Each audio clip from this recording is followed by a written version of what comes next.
আসসালামু আলাইকুম, আশা করি সবাই ভালো আছেন। তো আমার আজকের রেসিপি মুরগির রান দিয়ে ললিপপ তৈরি করা। তো আজকে ললিপপটাই তৈরি করা দেখাবো। তো এই যে দেখুন, পাগুলোকে আমি কিভাবে কেটে নিচ্ছি।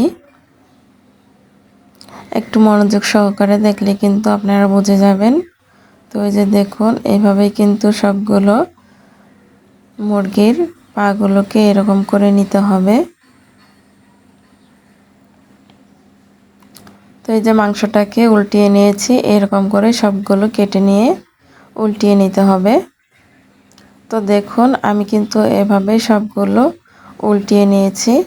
তো এই যে দেখতে পাচ্ছেন, রান গরুকে সবগুলো কেটে কেটে উল্টিয়ে নিয়েছি। তো আপনারাও এরকম করে নেবেন। আশা করছি আমার আজকের রেসিপিটা ভালো লাগবে। তো এই যে সবগুলো এখানে আমি একইভাবে নিয়েছি কেটে। তো এখন আদা রসুন বাটা দিয়ে দিলাম গরম মশলা বাটা,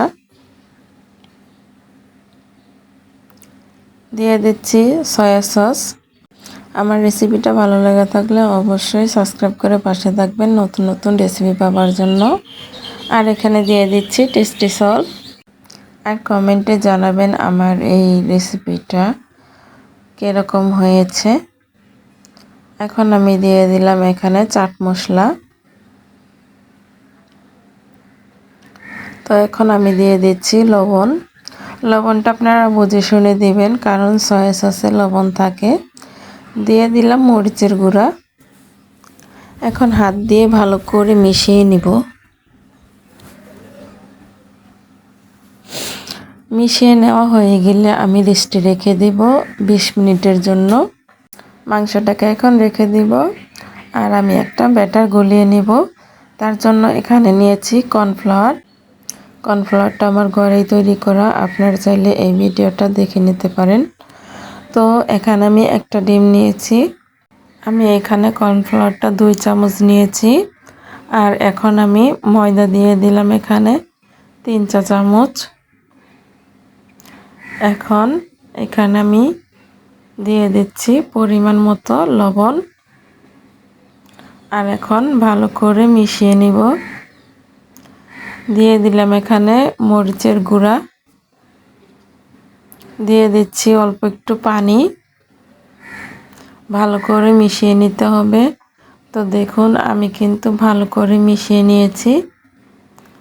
আর এখন এই যে মাংসটায় দিয়ে দিচ্ছি কর্নফ্লাওয়ার 1 চামচ আর 1 চামচ ময়দা। এখন মাখিয়ে নিচ্ছি। দেখুন, মাখানোটা আমার হয়ে গিয়েছে। এখন আমি এই ললিপপগুলো ভেজে নিব। তো দেখুন, এই যে ব্যাটারটা আছে, এই ব্যাটারে আমি চুবিয়ে কিন্তু ভেজে নেব। এখানে আমি তেলটাকে ভালো করে গরম করে নিচ্ছি। তো এই যে এরকম করে ভালো করে মিশিয়ে কিন্তু ভেজে নিতে হবে। তো আমি এরকম করেই ভেজে নিব।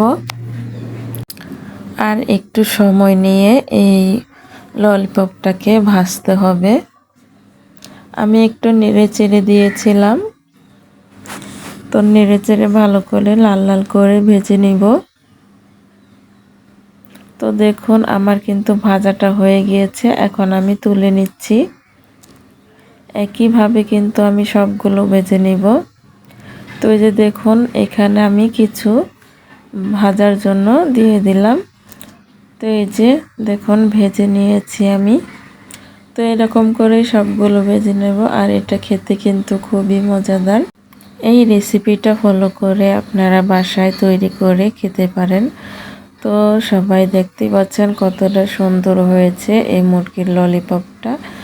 তো ভালো লেগে থাকলে অবশ্যই একটা লাইক করবেন। আর ভালো থাকবেন, সুস্থ থাকবেন।